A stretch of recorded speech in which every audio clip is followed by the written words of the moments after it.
Hola, bienvenidos a un video más de la clase Estadística aplicada a la ingeniería.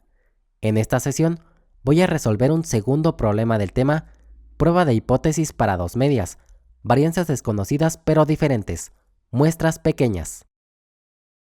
El problema dice, en un taller de confección, algunos de los obreros ya no reciben sueldo fijo, sino que trabajan por destajo. Para averiguar si esto ha modificado la productividad de los obreros, al supervisor se le pide llevar un registro de la producción diaria, es decir, del número de piezas terminadas de cada uno. Con los datos que se incluyen enseguida, pruebe en un nivel de significancia del 10% si existen diferencias significativas de productividad en las dos clases de remuneración. Aquí tenemos el conjunto de datos. Para los obreros que tienen un sueldo fijo, el tamaño de muestra es de 12 y para los obreros que ganan por destajo es de 10. En el paso número 1 vamos a establecer las hipótesis. Tomamos en cuenta la información que tenemos al final del problema, desde donde dice pruebe en un nivel de significancia del 10% si existen diferencias significativas de productividad en las dos clases de remuneración. Con dicha información notamos que utilizaremos la prueba bilateral, porque podemos comparar si las medias son iguales o diferentes. En este caso lo que queremos demostrar es si hay diferencias significativas. Antes de establecer las hipótesis, vamos a definir las variables. Utilizaremos μ subíndice 1 para representar la media poblacional de la producción de un obrero ganando un sueldo fijo y μ subíndice 2 para la media poblacional de la producción de un obrero ganando un sueldo por destajo. Ahora sí, colocamos la hipótesis nula. H subíndice 0 es μ subíndice 1 igual a μ subíndice 2, mientras que la hipótesis alternativa nos queda de esta manera, μ subíndice 1 diferente a μ subíndice 2. En el paso 2 vamos a colocar el nivel de significancia. En el problema se nos da en porcentaje. Nosotros lo convertimos al decimal correspondiente. Alfa es igual a 0.1 y como estamos utilizando la prueba bilateral, notamos que en la regla de rechazo vamos a comparar el valor absoluto de t con el valor de t subíndice alfa entre 2 con v grados de libertad. Y aquí tenemos la fórmula para encontrarlos. Entonces, 0.1 entre 2 es 0.05. Como lo vimos anteriormente, vamos a calcular el número de grados de libertad, identificado con la letra V, porque después con la ayuda de las tablas de la distribución TDStudent, vamos a encontrar el valor de t subíndice alfa entre 2 con V grados de libertad. Si regresamos al formulario, para encontrar el número de grados de libertad, vamos a utilizar los tamaños de muestra y las desviaciones estándar. En este caso, el tamaño de la primera muestra es 12 y de la segunda 10. Para poder calcular las desviaciones estándar, vamos a abrir un documento en Excel. Aquí yo ya tengo el conjunto de datos para los obreros de sueldo fijo y de sueldo por destajo. Voy a utilizar la función promedio para calcular la media. Escribimos promedio y seleccionamos el conjunto de datos.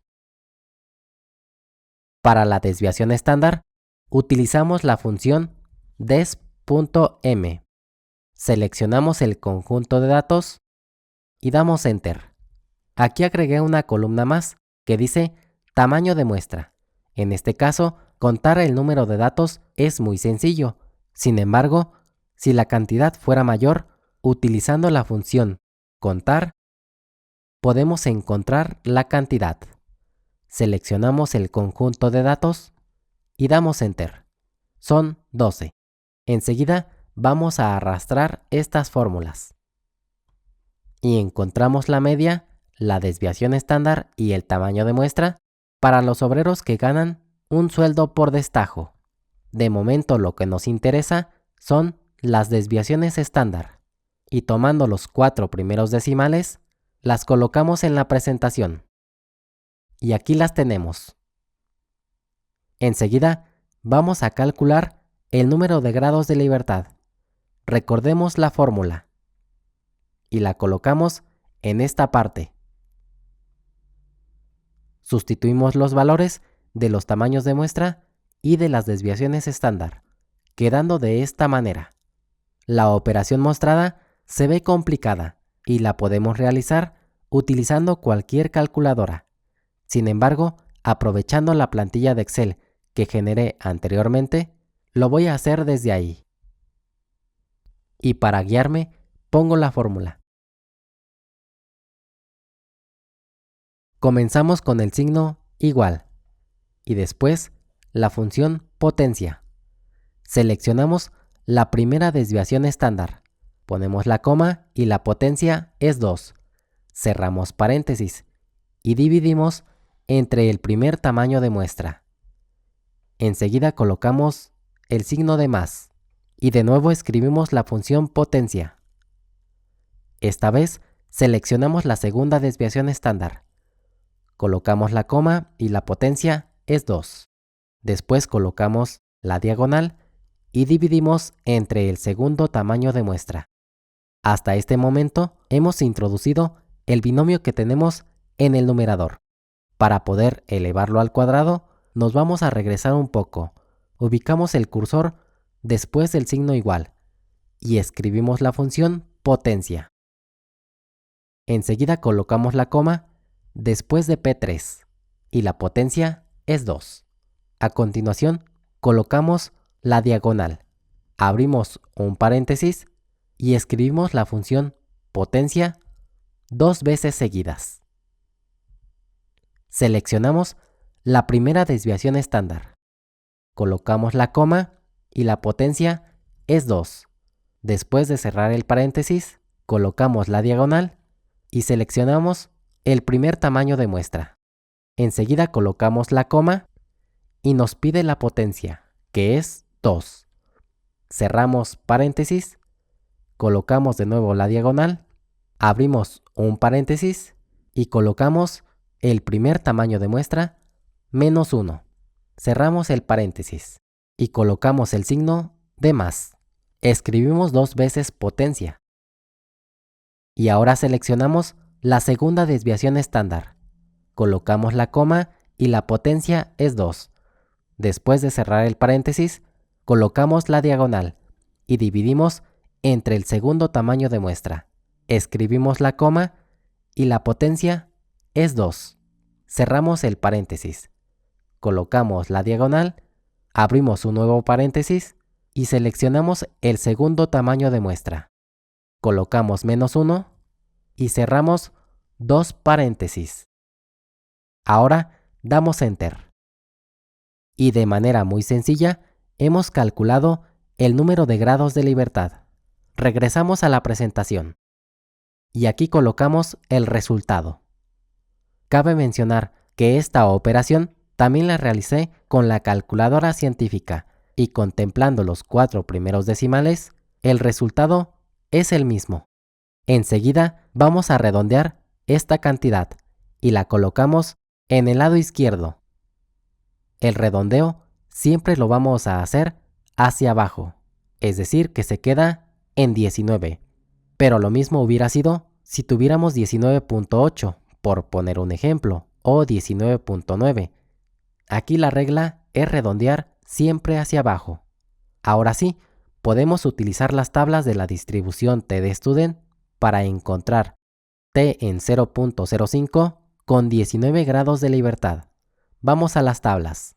En 0.05 y 19, el valor es de 1.729. Entonces, el valor de T en 0.05 con 19 grados de libertad es igual a 1.729. Y colocamos ese valor en esta parte. A continuación, en el paso número 3, vamos a calcular el valor del estadístico de prueba. Si regresamos al formulario, utilizaremos esta expresión, misma que colocamos en este apartado. Aquí será necesario los valores de las medias muestrales X testada subíndice 1 y X testada subíndice 2. Si regresamos al documento en Excel, los valores son 110.5 para los obreros que tienen un sueldo fijo y 119.8 para los que ganan por destajo. Como utilizaremos las medias, las desviaciones estándar y los tamaños de muestra, vamos a colocar estos 6 valores en esta parte. Enseguida, proseguimos con la sustitución, que nos queda de la siguiente manera. Después de realizar las operaciones aritméticas indicadas, llegamos al siguiente resultado, menos 1.8378. En el paso número 4, vamos a comparar los valores en la regla de decisión. Regresando al formulario, notamos que la regla nos dice que rechacemos h subíndice 0 si el valor absoluto de t es mayor que el valor de t subíndice alfa entre 2 con v grados de libertad. Colocamos la regla en esta parte.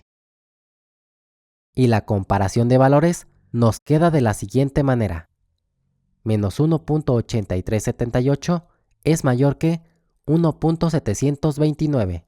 Recordemos que este último valor lo obtuvimos de las tablas de la distribución t de student. El signo que relaciona estas cantidades es mayor que, porque el valor absoluto de un número negativo no toma en cuenta el signo, y bien podríamos colocarlo de la siguiente manera. 1.8378 es mayor que 1.729. Observamos que la regla de decisión sí se cumple, por lo tanto, vamos a rechazar h subíndice 0. Retomamos la información del paso 1 y en la hipótesis nula colocamos un atache, indicando que se rechaza, y la hipótesis que aceptamos es h subíndice 1. Hasta aquí podemos notar que la media poblacional de la producción de un obrero ganando un sueldo fijo es diferente a la media poblacional de la producción de un obrero ganando un sueldo por destajo. Y esto mismo lo escribimos en el paso 5, que es la interpretación. Decimos que, al nivel de significancia 0.1, se cumplió la regla de decisión. Entonces rechazamos h subíndice 0 y aceptamos h subíndice 1, por lo que se tiene evidencia estadística que indica una diferencia en la productividad de los trabajadores en las dos clases de remuneración. Hasta aquí hemos terminado con la solución del problema. Esperando que la explicación haya sido clara, les agradezco la atención prestada y doy por terminado el video. Hasta la próxima.